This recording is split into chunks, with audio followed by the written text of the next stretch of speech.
ravaged their lives. Let me ask you a question. Inflation has become incredibly insane. He left office, it was 1.5%. By 2022, it was over 9%. This is a reality people are living with. Inflation is down. And it may hurt Kamala Harris more than you think. Inflation, we're not even. But it's not down to where it was. Let me ask you a question. I want to ask you. Let me ask you a question. People are still dealing with those realities. Have you ever heard Joe Biden or Kamala Harris or anyone in the Democratic Party leadership say that Donald Trump should be locked up in jail? That's a CNN panel devolving into a near shouting match while discussing Donald Trump and the weaponization of the DOJ. Welcome to Nerk News, I'm Nerkish, and there's a debate coming up, so establishment media is doing everything it can to fearmonger about the Republican nominee, which means bringing out the old playbook and saying that he's an authoritarian monster who wants to lock up everyone he disagrees with. Donald Trump, and Republicans have been doing it for decades, way before Donald Trump, calling every Democrat who runs a communist and a Marxist, and Donald Trump has been doing it consistently against. Well, he did it with Biden, and now he's doing it with Kamala Harris, who he calls Comrade Kamala.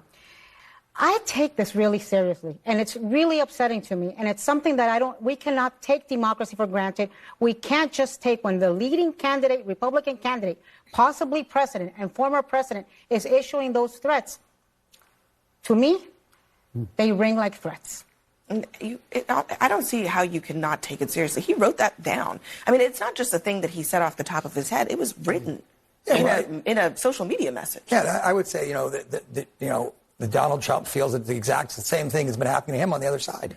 The lawfare, listen, Keith, I'm just saying it's been that all these cases, all these suits that have been brought against him. Look, there have been people on this network that say a lot of these suits wouldn't have been brought if his name wasn't Donald Trump. Some very respected. And many voters see that and feel the same way, which is part of why I think it has resonated across the country. But those are the people that have to get out and vote for him to help him win in November. Let me ask you a question. You may not like it, but it's the reality. And we can sit and debate back and forth. But you have to remember, you have to have empathy for the people out there across the country who are struggling. Like Donald Trump has empathy for people? No, who are going to... Please don't interrupt. Who are going to the grocery store and are struggling to pay for their groceries for their children. Who are going, and the economy has...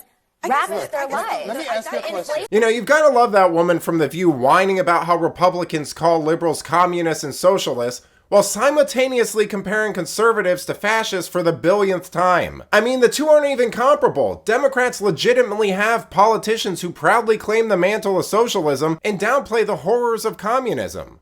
Republicans don't have anything close to that. Yet, that hasn't stopped Democrats and establishment media from comparing every Republican candidate to their favorite German painter for as long as I can remember. That panelist argued that Democrats don't call for Trump to be locked up, but maybe he needs to watch his own network or MSNBC, or I don't know, listen to Democrats at their own events. I mean, they openly chanted it at Harris and Biden rallies, and were doing it at the DNC, much to the chagrin of Hillary Clinton. Let me finish my statement. There is no leadership in the top of our government who is encouraging the former president, to be locked up. This is happening separately. These are state and local jurisdictions aside, and the two federal jurisdictions are handled by an independent counsel. And can I just to add, I mean, the whole thing that we're seeing as a country is actually the system working completely independently of some sort of, magic hand. I mean, you've got in Florida a case that's basically stalled against Trump. Yes, exactly. Or look at New York right now. Take Trump out of the picture. Look at New York. Mayor Eric Adams, investigation all around his administration. Government's working as intended to root out possible corruption. If I can just suggest, maybe this is crazy, but can we complain about the economy but also denounce political persecutions? Thank you. Can't we do all of the above? Can't I be worried about grocery prices but also be deeply worried about the idea of persecuting and imprisoning political opponents? Hold on, Madison. That's the point I was trying Madison, to make. hang on 1 second, because the New York Times poll that we were talking about earlier, here's another interesting stat. It says 47% of the country apparently thinks that Harris is too liberal progressive. 32% think Trump is too conservative. Fascinating.